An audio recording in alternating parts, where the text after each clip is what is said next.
Hey, it's Josh Jacobs, and you're listening to the Fantasy Football Counselor. Welcome to the show, everybody. Joseph Robert, the Fantasy Football Counselor. We are officially in fantasy football season. Full flow, guys. It is August 1st. There is no holding back now. This is it. This is fantasy football season. Full flow, prime time. We're entering it right now, guys. Training camp has started. The season will happen, guys. I am beyond excited. We are finally approaching the NFL 2020 season. We've got basketball going now. We've got baseball going. We've got a bunch of sports going. UFC's been going the whole time. Those guys are troopers. Guys, I am beyond excited. Now, today I'm talking about potential busts. I got 10 player names here, stats, facts, information, and reasons why you should avoid these players. Players to avoid, stay away, potential busts. And you want to be careful with these guys because they're guys that are being drafted very early. So I'm focusing on guys that are being drafted very early on, like first, second, third round type guys that if you're not careful could potentially, fall in a pitfall here and be in a lot of trouble. Now, we had this happen last year to a lot of people, and I'm really good at picking out potential busts. For example, Odell Beckham Jr. Now, if you listen to my channel, it sounds like a broken record, but I don't care because sometimes repetition is the mother of skill, and you got to know what you did wrong last year so you can improve on it for this year. Odell Beckham Jr. first round, 3 years in a row, the mainstream, told you to draft him, okay? Nick Chubb last year had a great year, but this year now he's being acquired in this, end of first, early second round. Be cautious there. I implore you guys, okay? Potential pitfalls. Last year, again, Le'Veon Bell. Okay, Le'Veon Bell was told by everybody. They said, hey, this guy was a stud in Pittsburgh. He's going to be a stud again with the Jets. Not the case. I warned against that. Antonio Brown. I said, don't draft him in the second round. I can keep going on and on and on with this. Years of helping you guys avoid potential pitfalls. And the problem lies here, and the mistake that happens is, the reason that this happens is because everybody's going with that recency bias, that sheep herd mentality. Okay? If you are a lion out there, if you're listening to this, obviously, most likely you are. There's a couple people that slip in here that are sheep that listen, and they're just listening for hating purposes because they're wrong. Get a Lion shirt. I've created a whole Lion brand of shirts at thefantasyfootballcounselor.com. You're going to love it. Lion mentality shirts. You can get them under store at thefantasyfootballcounselor.com. I'll link it below as well. And I want you guys, again, to dominate. So get the 16-round draft solution. Now is the time to strike. I'm literally handing you guys the closest thing on a silver platter to a victory, okay? There's no guarantees in fantasy, I say that, but I want you guys to get as close and bulletproof as possible to dominate. So now is the time to get it, guys. We are August now. Don't wait, don't hesitate. Now is the time. Get the 16-round draft solution, link it below. And it requires more than an actual draft to dominate. You got to be sharp on the waiver wire. You need starts and sits every week. I'm going to be delivering that to you via Fantasy Direct as well. Check out the video in my programs at thefantasyfootballcounselor.com under programs, okay? So, again, I want you guys to avoid these potential pitfalls. So who are these players that you must avoid? Who are they? Why do you have to stay away from them? Let's get into it, okay? Potential busts 2020. I got a list of 10 guys here for you, okay? First guy here, I know I sound like a broken record, but I'm going to stay away from him. The guy I'm talking about is Dalvin Cook. Why am I staying away from him? It's very simple, guys. He's played 60% of the possible games he could have played. 29 out of the 48 games. The first season he played in his rookie year, played 4 games. The year after, 11 games. The year after, 14 games. Fell apart during the fantasy football playoffs. Has never been to a fantasy football playoffs. So that reason alone, just for the fact that he's never been to a fantasy football playoff championship in 3 years, is reason enough for me to stay away. Now, a lot of people are drafting him. His draft position right now, he's sitting 5th. He's sitting 5th amongst running backs in the running back rankings, and his average draft position is pretty much 5th to 7th overall. Now, there was a little bit of a scare. He's holding out. Looks like he's, showed up to training camp. Looks like he's going to play. Obviously, he knows he needs to. He knows that if he holds out, he's going to be paying a fee. I don't know what the exact fee is per day, $30,000, $40,000. He's going to be losing a lot of money a day, so he doesn't want to lose that, obviously. But again, I don't trust him. I don't trust him, and Madison's there. I'm telling you guys, Cook has shown us 3 years he can't stay on the field. I don't see this year being any different. This guy is as fragile as brittle glass. I'm staying away, and there's no way in hell am I drafting this guy in the first round. Potential bust.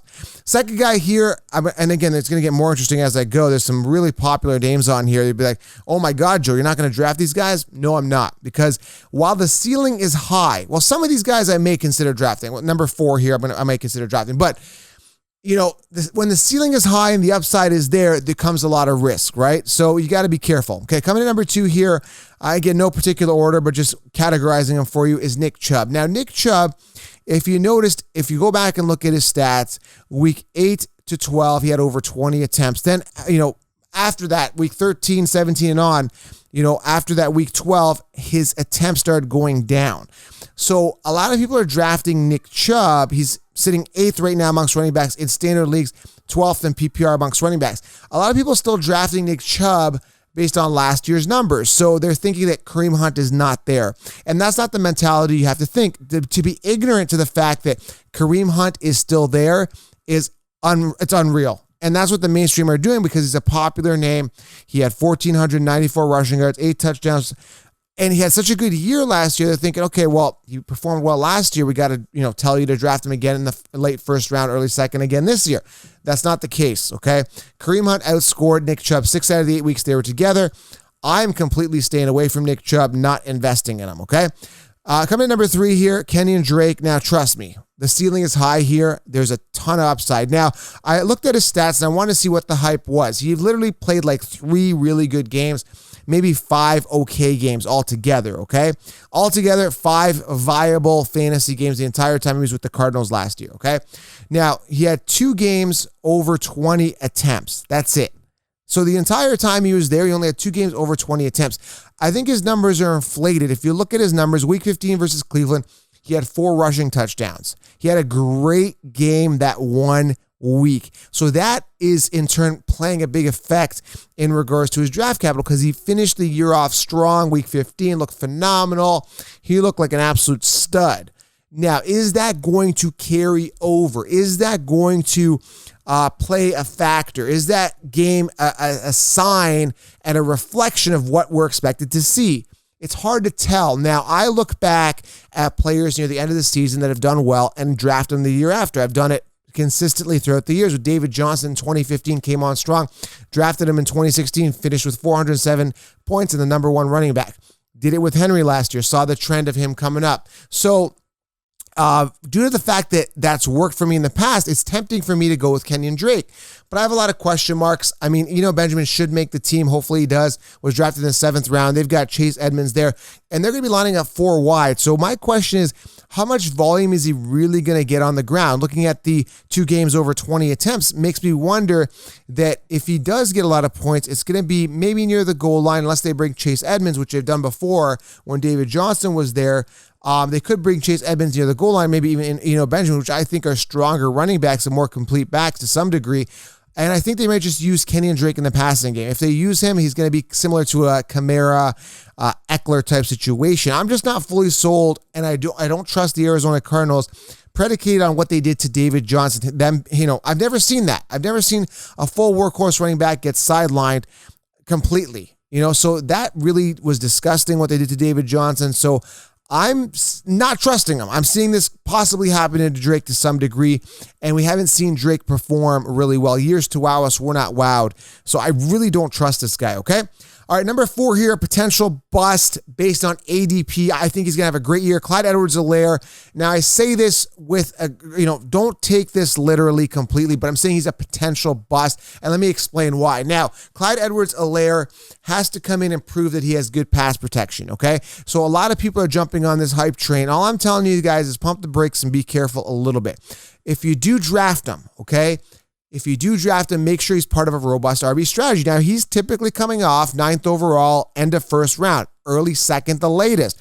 So if you do draft him, a couple guys you could combo with him is possibly Josh Jacobs. If you get Josh Jacobs, then you get Clyde Edwards, or if you go Clyde Edwards, then you get Jacobs. If you don't end up getting Jacobs, you could get yourself a Todd Gurley in the 2nd round. At least you have a veteran guy that's going to get a lot of attempts in Atlanta. So if you get Clyde Edwards-Helaire, make sure you do implement the robust RB strategy. Don't trust him as your complete and total RB1. Now, another thing that concerns me is the volume of attempts on the ground. Now, they've got Darrell Williams there. They've got Darwin Thompson.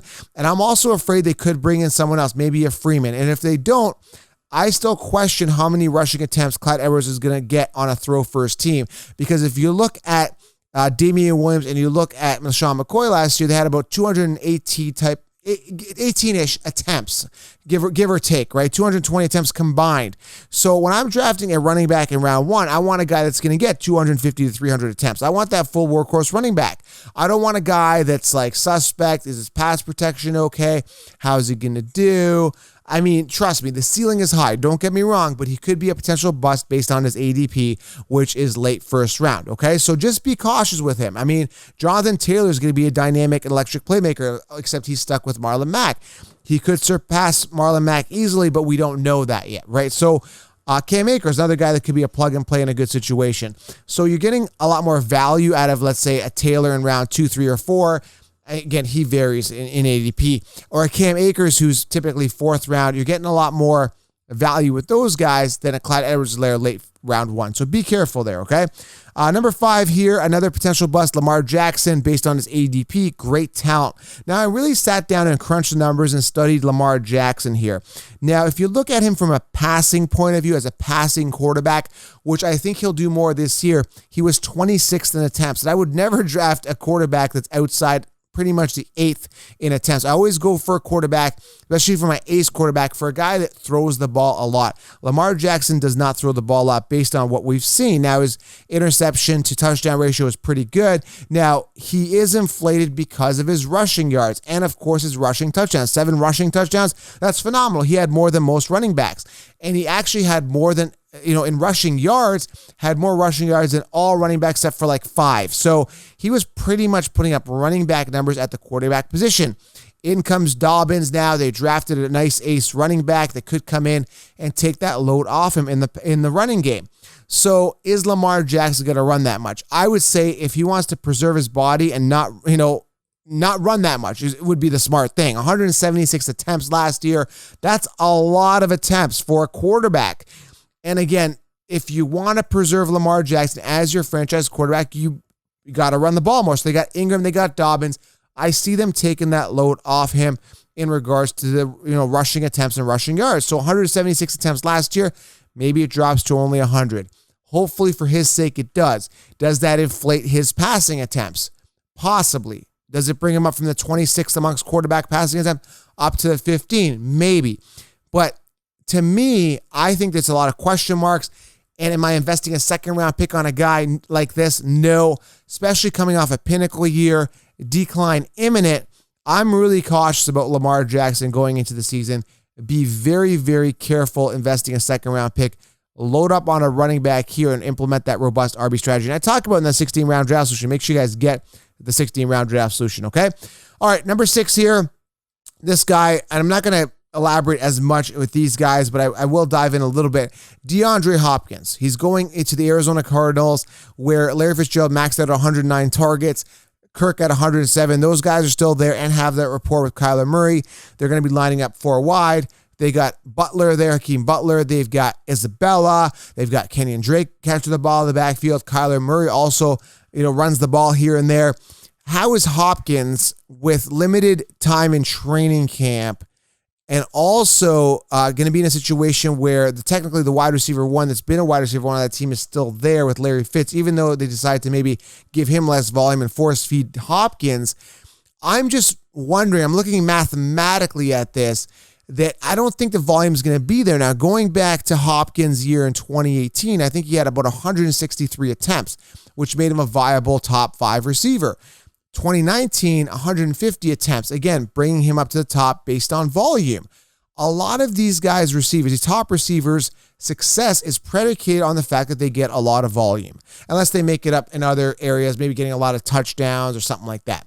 So, or just receptions and at a lot of yardage.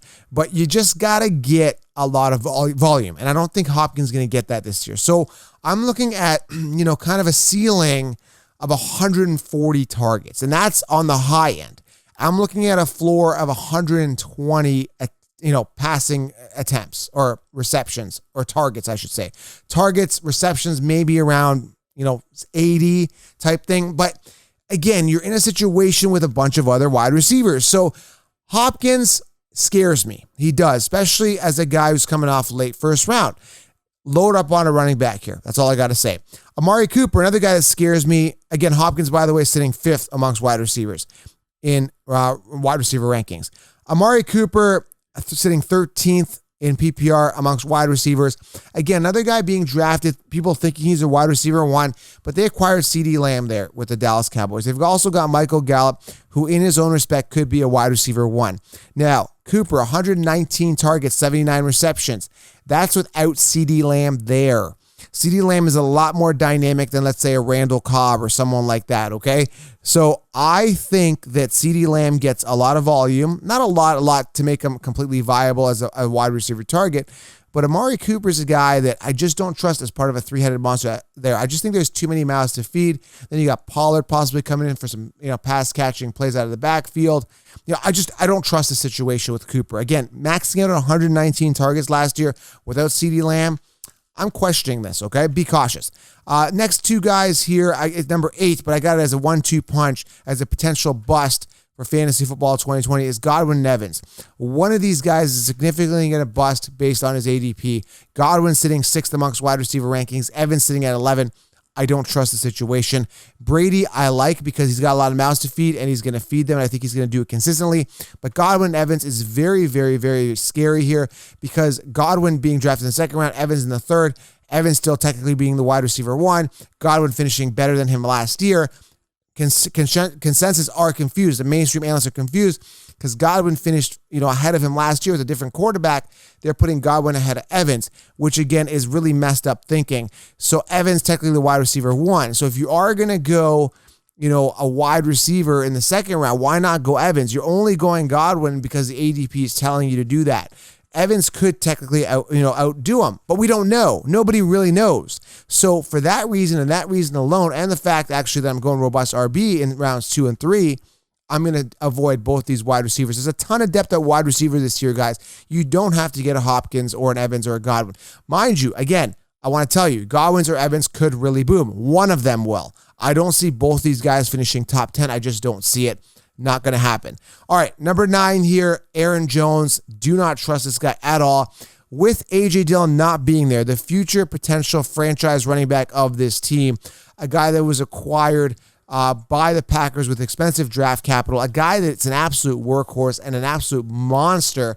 Go watch how physical he played in college. Now, we watch his highlight tapes, and that's only highlights, but understand, guys, he's a physical runner, over 245 pounds, and he runs a 4.5. A.J. Dillon's a monster, and they didn't draft him early, so that he sits on the bench. Now, I understand Love will sit on the bench behind Rodgers for now, as far as we know, but as a running back, this guy's going to get the goal line work. Now, Aaron Jones had a pinnacle 16 rushing touchdowns and just over 1,000 yards. He didn't really crush it. He had 1,084 yards, but only 236 attempts. This is a guy that's being drafted in the 2nd round. He will not get this volume. I assure you, he will not get these numbers, get this volume. He had the career of his life. Not to mention, the years before, he hadn't finished a full season. Now, I like Aaron Jones. I met him personally. Super nice guy. But for fantasy, I'm staying away. Decline imminent. Look for A.J. Dillon to step up this year and Aaron Jones to decline significantly. And finally here, Kyler Murray sitting 5th amongst quarterback rankings. Now, trust me, I like Kyler Murray. I like the talent. But to have him ranked top 5 and comparing him to Lamar Jackson and thinking he's going to be the next Lamar Jackson next year is a little extreme. Now, he could actually do that based on the talent around him, but I just believe it's a long shot. Lamar Jackson is extremely good talent, elite talent, and I don't know if Kyler Murray in his 2nd year could do this. He has shown some signs of potential greatness, but yet to be proven. So be cautious with Kyler Murray. He could potentially bust this season. Again, very, very inflated. Coming off in the 5th round. You can get yourself a Russell Wilson after that, who is a little more proven, a little more consistent, instead of investing a little earlier in Kyler Murray. So be cautious with him. I think the hype is a little too extreme. Everybody looking and fishing for the next Lamar Jackson, but don't expect that out of Kyler Murray. Just lower your expectations, but anything can happen. It's the NFL and it's fantasy football, okay? So again, there's a ton of talent here. Some of these guys could go off. Some of these guys all these guys could finish in the top again. But I'm warning you of potential bust, and I've explained why they could be potentially bust mathematically for some reasons. For some of these guys, it's injuries. For some of these other guys, it's just years to wow, so we're not wowed and kind of had bursts of greatness. So be really, really cautious here, guys. Look at the depth chart, look at everything, and I give you the answers, guys. I've done the research, 16-round draft solution at thefantasyfootballcounts.com, or get it below. We are full force fantasy season, guys. It's time to take off. It's time to go. Lion mentality. Head on over to thefantasyfootballcounts.com. Get fantasy direct. Get 16 rounds. Get a Lion shirt, and I will see you guys in the next video. Be careful with these guys. Draft with caution and add depth. Okay, guys? We'll talk soon.